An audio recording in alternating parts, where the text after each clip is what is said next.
If you're like a lot of people, the idea of retiring early is incredibly appealing to you. How do you do it? What's the best way to plan? And ultimately, what can you do right now to put yourself in a better position to retire sooner than you ever thought possible?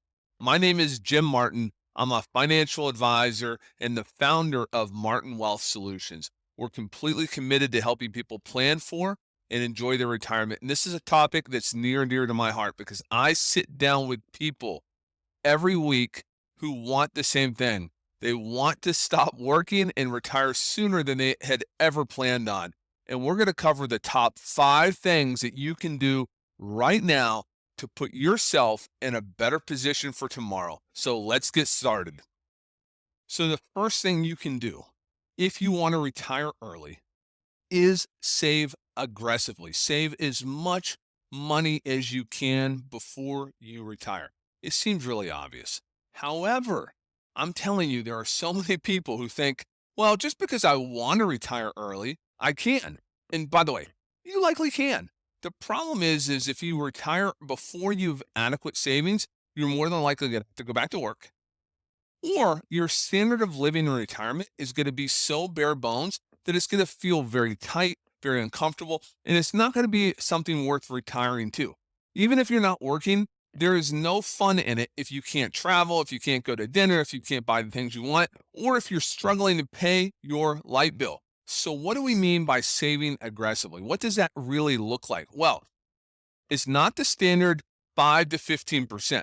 That's just what you're going to need to save to get to retirement age and be able to retire and maintain your standard of living. So if you think you're going to be able to retire early because you're setting aside 10% or 15% into your 401k or IRA, think again. And the reason I tell you that is because people live longer today than they ever have. And if you retire at 50 years old or 55 years old, you're going to have to stretch that money for 25, 35, 40 years in some situations. So we need to make sure we have an abundance of savings. And when I talk about saving aggressively, I'm referring to setting aside 20 to 30% of your gross income, not your net, your gross income, in some kind of savings vehicle. Because remember, when you retire, the bills don't stop. You still have to eat. You still need shelter, health insurance, all the stuff that exists today will likely be there in retirement. And you just need to be able to plan for that so you're ready. So make sure you save aggressively. Here's the other thing that saving aggressively does. It helps you live on less. The money that you're saving today is money that you're not spending, which makes the amount of money you need every month in retirement smaller. Look, if you're making 100 grand a year and you're spending $80,000, it's going to be difficult to retire early because you're spending such a large percentage of your income. It's going to be difficult to replace that without pensions and Social Security and a ton of extra savings. However, if you're making 100 grand a year and you only need 40 to live on, it's going to be a much easier path forward with you, which is why saving aggressively kind of builds that habit. It's like muscle memory. It gets easier when you don't have the money. You're not used to having it, so it'll make retirement easier. So save aggressively. Take a look at where you're at today and figure out what can you do to save more money. The more money you put away, the sooner you can retire. Pretty obvious stuff. And that doesn't necessarily mean that you're going to retire at 55. Maybe your trajectory right now is retiring at 65 years old. However, if you tweak your savings rate, maybe from 10% to 12, maybe that's a year or two sooner. I'd want that. The time you get back is time you have. Remember, time is the most precious commodity in the universe. It really is. We can't buy it. We only get a finite amount of it. We can't trade for it. Save more so you have more time. You have more summers. So it's wintertime where I'm at. I really want summer. I want more summers. And I want you to have more summers too. So save aggressively. By saving aggressively, you'll spend less. By spending less, you'll set yourself up for a trajectory of needing less in retirement. So that's number 1 on our list. All right. So number 2 on our list, invest wisely. Well, that makes a lot of sense, Jim. Like, obviously, I'm going to invest wisely. What the heck do I mean when I say invest wisely? Well, here's what that really means. Look, there's a lot of emotion that goes into investing. I think we're all aware of that. Like, money's hard to come by. You work hard for it.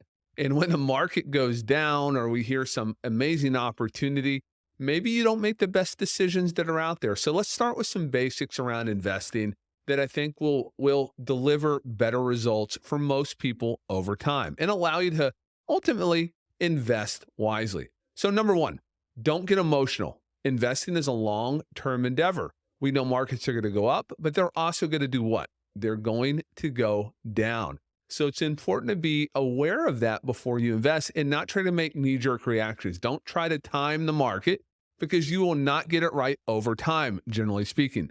In fact, the most valuable information I can think of owning would be, what is the market going to do tomorrow or the next day or the day after? If I knew that, guys, I'm not recording a podcast. I just want to let you know I'm living on like a private island, and I've got people bringing me drinks, and I'm living the great, amazing life because I am rich beyond all belief. So if anybody knew what the market was going to do, they're not going out to CNBC. They're not sending you a newsletter. They're not telling you at the post office. They're keeping that to themselves, okay? Because that's a secret, and they're not going to share that secret. So don't think that you're going to have better access to hedge fund managers about what the market's going to do. So invest wisely, smartly, take the emotion out of it. What else does it mean? It means to be diversified. Don't try to take huge risk. Just because somebody did really well on Tesla doesn't mean you need to go take your whole 401k and put it in something like that. Make sure you have a diversified, low-cost, index-focused approach. So low-cost index funds, low-cost ETFs, those are going to deliver, generally speaking, better results over time. And again, that comes into the fact that nobody's going to beat the market over time. There's just no data that supports the idea that somebody knows more than supercomputers and hedge funds and all of the research analysis that's out there who's living on Main Street making these decisions. So index funds, long-term, getting the emotion out, that's what I mean by investing wisely. Don't go concentrated. Invest for the long term with appropriate investments, and that will give you, generally speaking, a better outcome. So now we're moving to number 3 on our list about retiring early. Like, what's the first one? Save aggressively. Look, if you're going to retire early, you've got to save a lot. Invest wisely. But number 3, this might be the most important one: cutting your expenses. Guys, we all spend money on a lot of different things. I'm going to hold something up here. I'm holding a Diet Coke, right? Like, this is how I get my caffeine. This and tea. I'm not a coffee drinker, so I like hot English breakfast tea. I used to like Earl Grey, but not as much. They put some oil in it, and as I've gotten older, I've not liked it as much. So hot English breakfast tea with a little spot of milk and some sugar. That's my go-to in the morning, and then a Diet Coke to kind of give me a pick me up along the way. Now, the reason I'm talking about this, like, this is ridiculous. This stupid bottle of Diet Coke used to cost 99 cents, and now it's like $2.29. Like, completely buffoonery, but whatever. If I wanted to cut expenses, I could cut that out. Like, right, I could buy the Kroger, I don't know, what do they call it? Like cola, their cola brand or something like that. I could buy the cheaper version, right? I could cut out the fact I've got an iPhone here. Maybe I could go get this is a newer one, so maybe I can go get an older one. I could cut expenses out with cars. I can cut expenses out with housing. If you're going to retire early, making sure you have a budget's really important. So let me walk you through how to start. Look, the first thing we're going to need to recognize is the fact that you're going to need to be able to pay for the basic necessities of life, right? And that's going to be food, shelter, taxes, insurances. Those are the things that we need to have to survive, not necessarily live well, but make ends meet, right? Like, we're going to need shelter no matter where we're at. We're going to need food. We're going to need to pay for our taxes. I know we don't like that, but we have to. And then ultimately, we've got to make sure we have health insurance and all that. Now, chances are, if you're working right now, health insurance is being payroll deducted. But when you retire, guess what? You're going to actually have to write a check for that. So you need to budget that in. So we need to figure out how much you're going to need for those basic necessities. And if you can cut some things back, it'll be easier. But look, if you're like a vegan organic that drinks soy lattes and all these other things that you're going to do, maybe your expenses are going to be higher. If you're a Spartan that can eat ground beef every day with, I don't know, tomatoes you grow in your backyard, maybe your expenses are a little lower. So figure out your foundational expenses. And I'll tell you from doing this for a number of years, I found that most people spend between 2,500 to 3,500 on everything that does not include healthcare.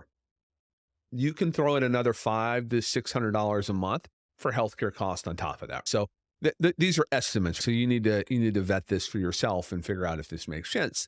But those are the basic healthcare costs that are out there, and those are the basic expenses. So look, you're going to really be talking somewhere between $3,000 to $4,000 a month is what you're going to need just to survive. And then everything else on top of that's the fun money. So if you want to travel, you need to build that in. If you've got to buy a car or put tires on that car, or shingles on the house, or a metal roof, or fix the heat pump, or all the other stuff that's going to happen over time. And remember, look, if you're retiring early, not only do you have to pay for all the stuff that you normally would pay for, but you've got to stretch it out for another 10 or 15 years beyond what somebody who's going to retire at 60 does. So don't underestimate your expenses, and make sure you cut them along the way. We all have some fat in our life we can cut out, and look for those expenses that aren't important to you.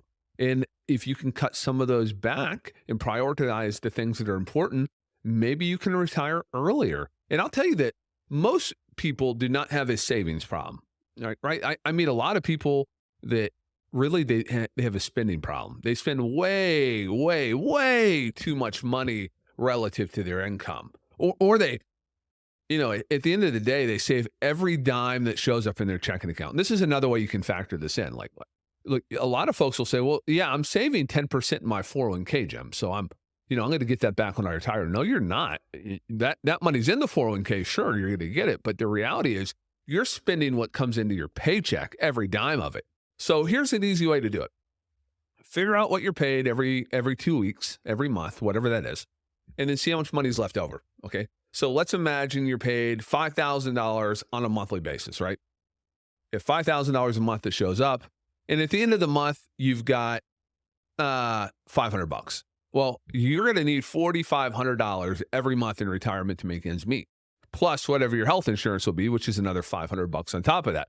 So you're going to need, guess what, $5,000 per month to make it work. And then we have to index that for inflation and rising taxes and all the other stuff. So you better get that dialed in if you want to retire early. Figure out where you can cut those expenses, because it'll have a big deal. Now, we do the same thing for retirement planning. When somebody wants to retire, we've got to factor this in as well. What happens, though, is a lot of people, maybe you're making $100,000 a year and you're saying, oh, well, I'm bringing in $7,000 a month, but I only need $4,000 to live on. Prove it. Here's a test for you. Live on that $4,000 a month for 6 months and see if you can make it work before you retire. Ooh, the fact is most people won't do that. They'll retire and then realize, like, wow, this is not what I expected. Retirement sucks. I don't like this at all. Yeah, well, because they failed to plan for the fact that they're not going to be comfortable spending 40% less in retirement. Like, it's not fun. Like, your expenses don't go down astronomically because you're not driving the 8 miles to work anymore. I mean, maybe you're saving $10 a month on gas, but you're still driving to the golf course or see the grandkids or to the grocery store. It's not like you're not going to spend any money in retirement. You're just going to spend it in different places, in different ways. And every day is a Saturday in retirement. So just understand those expenses. But again, if you saved aggressively and you invested wisely, cutting expenses helps, right? Like that puts you in the best position. So let's move on to number 4. So what's the fourth way or fourth thing you can focus on to help retire early? Like, focus on your income, mostly your passive income. You're going to need income in retirement. Like, sure, you can live on your portfolio, but if you can buy some rentals along the way, or maybe you have some dividend paying stocks or some other income streams, maybe an annuity. And remember, annuities are not all created equal, and they do pay the advisor's commission. So make sure that you really vet those before you get them. But they can pay guaranteed lifetime income streams. Maybe you have a pension. So generating that passive income, that can be really important. Look, when you stop working, the paychecks stop. Think about that. When you stop working, the paychecks stop. And you're going to have to create that income somehow, some way. So once you've figured out what your expenses are and you've cut them as much as you can reasonably, you've got to make the other money work. And you're going to need to know how much income you're going to have coming in. And if you don't know that, you could be in a position where it's kind of challenging. And that's not fun for a lot of folks. Like that is not fun at all. So understanding where that income comes from is a big deal. And working now to create some passive income along the way could help. And I'm not a huge fan of rental properties anymore. I used to really like the idea of rental properties, but being a landlord myself, I don't love it. I'm gonna be honest. Like unless you do all the maintenance yourself, unless you are cool with getting calls at 10 o'clock at night to fix the water heater, unless like you just love that game, real estate for me has not been as successful as I would have hoped. Now, I've not lost money. I made a lot of money because I bought the properties at the right time, and we have generally good renters in there. But it's a lot of work, and you're always replacing carpets or something's breaking. There's always expenses along the way. Remember, these are not like people that love your house, right? Like there's this thing called pride of ownership. My realtor talks about this sometimes. He talks about the idea that when you buy a house from somebody that's lived there, you can tell if like they're the owner because the pride of ownership there. They mow their grass, they paint things, they do the upkeep on the house. But when you have a renter, and even when you're the landlord, you're not in there to fix the things that you can stop before they break. They just break and they're expensive. So in the other way, and I always know I'm going to offend somebody. The government's proven that they can step in and stop people from paying their rent. And during COVID, it changed my perspective on real estate in a huge way. People stopped paying rent. Like they were legally allowed to live in your property and not pay rent. Think about that. It's just buffoonery. It's craziness. But the government said it was okay. So now you might have a mortgage, which I don't recommend, but you might have a mortgage on a rental. You're still making the payments, but old Fred and Susie are living there and they're not paying rent. Can you imagine? Like you're going to have to write that check out of your pocket. Like you've sacrificed, you've taken the time, the energy, you've done all the right things. You've started your own little business with an LLC. And now all of a sudden there's a renter in there that doesn't have to pay because somebody in the White House has made a decision based upon some emergency BS authority. No way. So rental properties for me, I'm going to tell you what, guys, I'm not as high on that as I used to be.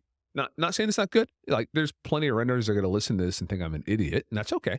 I'm just saying that for me, I'm not super into it, like as much as I was. But dividend paying stocks, I think could be a good place to create income. Again, pensions, annuities. There's lots of ways, but understand that you're going to need an income plan. Generating that passive income could be really important. Look, if you need $5,000 a month of income and you figured out a way to create two through some other means, well, hey, that's not quite halfway there, but it's getting closer and it's a big deal.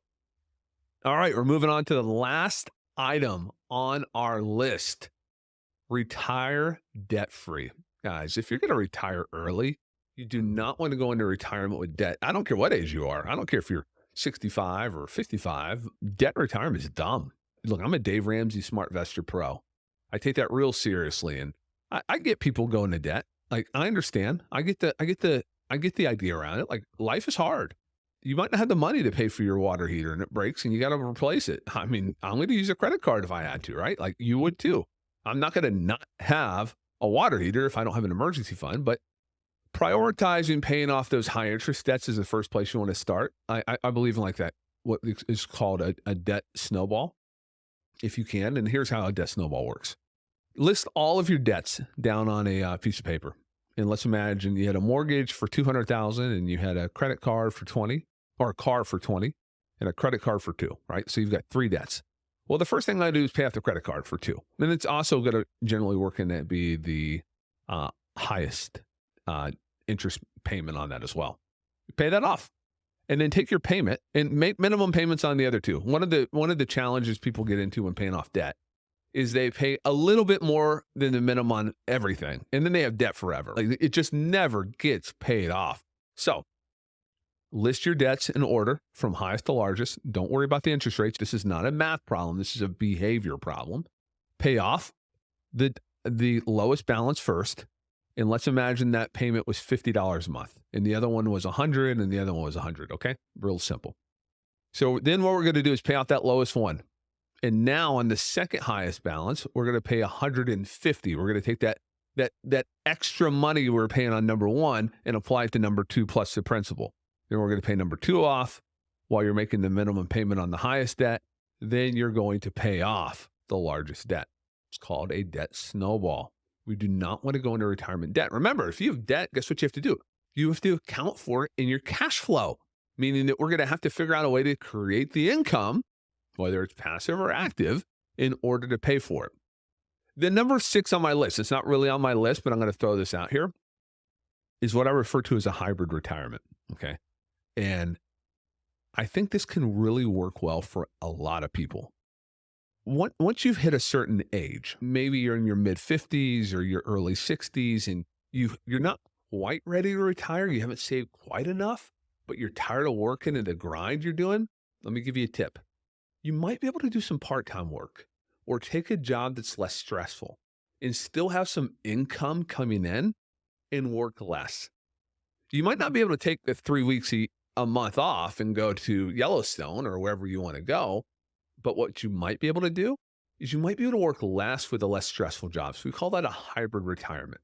I should actually go out and coin that phrase somehow, some way, but I call that a hybrid retirement. So think about that. So let me recap the top 6 ways to put you on track to retire early. And retiring early can be awesome, by the way, because what it does is it gives you time back in your life. All of a sudden now, you have time for you, for your family, for the things that are important to you. I mean, it's really cool. So if you can retire early, I'm not trying to talk you out of it.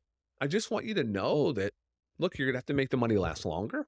There's some expenses you need to account for. And the other thing is you're going to have so much free time on your hands. Make sure you have a life plan. Make sure you have a plan to do things that are important and give you purpose and meaning. But as we recap, I think, again, it's always good to recap these things. Save aggressively. Really save aggressively. Save as much as you can. The more money you sock away in those accounts, the better off you're going to be. And even better if they're tax advantage accounts like Roths or 401ks or 403bs, qualified accounts. Those are good. Invest wisely. And don't take huge chances on things. Make sure you're diversified appropriately with the right asset allocation. Make sure you're not letting your emotions overrule. Make sure you're not overpaying on your investments. Cut your expenses is number 3. Really understand where you're spending your money and cut back where you can. The more you can cut back, the better off you're going to be, at least from making the money work. And remember, you got to make it work for a long time. Generate income. That passive income can be a big deal. The more you can generate, the better off you're going to be. I promise you, the more income you have, the better off you're going to be. In fact, the happiest people I meet in retirement, guess who they are? Those people with pensions. And I wish pensions were out there, but that's a bygone era, unfortunately. How about retiring debt-free? Let's get rid of that debt and retire debt-free. That can be a big deal. I love the idea of that if you can do it. And then, look, if you're not quite in a position where you can retire early, but you're tired of working that grind, those tough jobs, think about the hybrid retirement idea. Maybe you take a job with less stress. Maybe you do a part-time job. Again, that's going to require some financial planning.